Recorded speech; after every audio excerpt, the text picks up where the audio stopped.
বর্তমান ভারত সরকার যে কাজগুলো করছে তা আমরা নির্ঘাত বলতে পারি অমানবিক কাজ। শুভেন্দু অধিকারী যে সরকার, বিজেপি সরকার, সে তাদের নিজ দেশের মানুষকে বাংলাদেশে অবৈধভাবে পুশ ইন করার চেষ্টা করছে।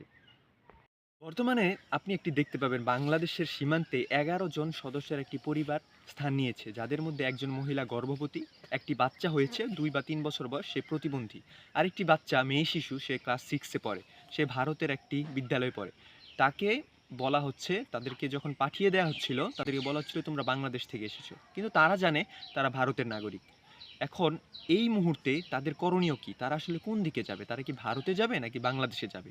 কিন্তু কোন দেশ তাদেরকে নিতে চাচ্ছে না। বাংলাদেশ থেকে বিজিবি এবং এলাকার স্থানীয় মানুষজন তাদের নিবে না, এবং ভারতের মানুষজনও তাদেরকে নিবে না। তাহলে তারা যাবে কোথায়? এই যে রাজনৈতিক বিভিন্ন বলির শিকার হচ্ছে এই সাধারণ মানুষ, এর দায় কে নিবে? একবার নিজেকে তাদের জায়গায় কল্পনা করে দেখুন। আপনি মাঝখানে বসে আছেন, যেই ক্ষেতে বসে আছেন সেই ক্ষেতের নিচ দিয়ে পানি। এমন জায়গায় বসেছেন আপনার পুরো পরিবারকে নিয়ে, কেউ আপনাদের নিচ্ছে না। আপনার যে একটি দেশের জনগণ বা আপনার যে মানুষ সেটাই কেউ মনে করছে না। তখন আপনি কি করবেন?